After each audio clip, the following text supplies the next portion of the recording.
But first, the Australian left have lost the plot. Today we saw a mass tantrum from leftist politicians, journalists, the activists and celebrities, all because Senator Jacinta Price dared to speak some uncomfortable truths at the National Press Club, specifically about the positive impacts of colonisation and the power of personal responsibility.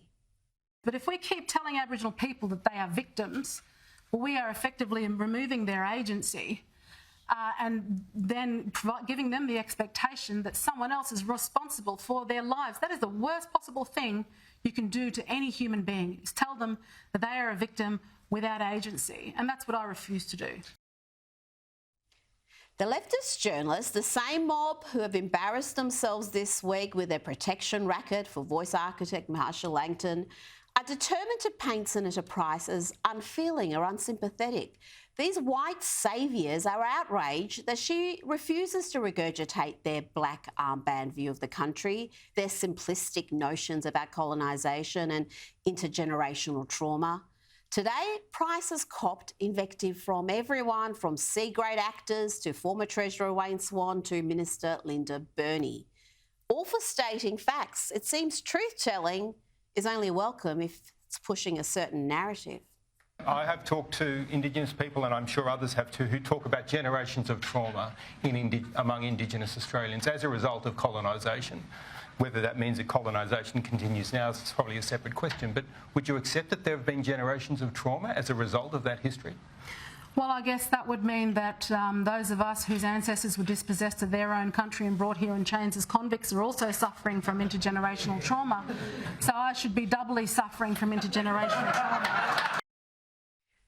Instead of learning from an empowered and impactful Indigenous woman who knows all too well the challenges remote communities face, the activist journalists are attacking Price.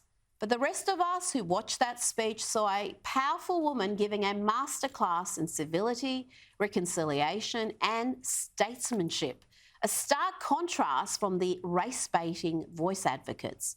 The Shadow Minister for Indigenous Australians has withstood the most savage attacks from the Yes camp, but instead of resorting to their gutter tactics, she has meticulously tackled the job at hand. More than any other politician, community leader or activist, Price has articulated clearly to the Australian people why the voice is wrong in principle and dangerous if put in practice. Price has been targeted with vicious attacks and threats from the moment she spoke out about horrific rates of domestic violence in Indigenous communities. That was long before she entered federal parliament. But that abuse has intensified as she became the face of the No case. Yesterday, she spoke out about being racially abused and vilified for wanting to protect the most vulnerable of children. I've been told I'm a sellout. I've been racially abused, vilified, name-called and threatened with violence. And why? Because I want to stop children from being abused. My hope is that after October 14, after defeating this voice of division, we can bring accountability to existing structures and we can get away from assuming inner city activists speak for all Aboriginals and back to focusing on the real issues: education, employment, economic participation and safety from violence and sexual assault.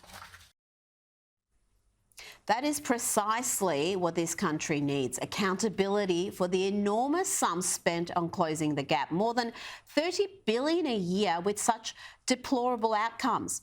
We need to focus on the substantive issues, not what excites the inner city activists. We do not need to enshrine racial privilege into the Constitution and give more power to the activist class who have already caused enormous damage.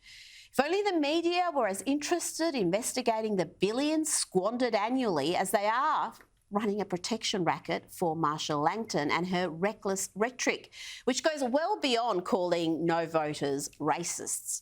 This week, we have seen some desperate gaslighting by the media's most zealous voice activists. One could almost forget that Marcia Langton has plenty of form for ugly remarks, previously calling Bess and Jacinta Price coloured help. The Voice architect has also wished a slow death on Mark Latham in 2018 tweet. She wrote, "You so deserve a slow, painful death and humiliating obituaries. Example, Australia celebrates as white supremacist, homophobic, far-right wing a-hole finally dies. Australians look forward to a life without hate," she wrote. Without irony, oh my gosh. In 2019, after the Christchurch massacre, she launched an unhinged diatribe against the then Prime Minister Scott Morrison and coalition MPs, accusing them of being complicit in mass murder. The Melbourne University academic wrote, "Disgrace seems too soft in the circumstances. He's," that's Scott Morrison, "complicit in mass murder, and so too most of his cabinet members and backbench." Contrast that with Senator Price, who, despite the abuse she has copped, has remained focused on the issues and not resorted to these base tactics. In Jacinta Nambajimpa Price, we are watching a woman who may one day lead the nation. Now, before I bring in Nick Cater to cover the day's top stories, let's check in with small L Liberal Bridget Archer, who continues to take pot shots at her leader, her party, and incredibly is arguing still this week that the coalition should have run dead on The Voice, on an issue that would forever change our constitution. My preference would have been that we would have taken a more, at least neutral stance in relation to this issue, recognise that it is indeed an issue for all Australians to decide, and not to use it as a political football, if you like, in an attempt to, score points against the Labor government. I was disappointed that this was chosen to be one of those issues rather than, I think, embracing the bipartisanship that has existed for many, many years in relation to this issue. What an utterly absurd thing to say, that the Liberal Party should effectively run dead on an issue of vital importance, on an issue that their voters care passionately about. The polls are clear. The latest news poll shows only 17% of coalition voters back The Voice. A whopping 76% say they will vote no, and 7% are undecided. If the Liberal Party had done what Bridget Archer is advocating, there wouldn't be a Liberal Party for too long.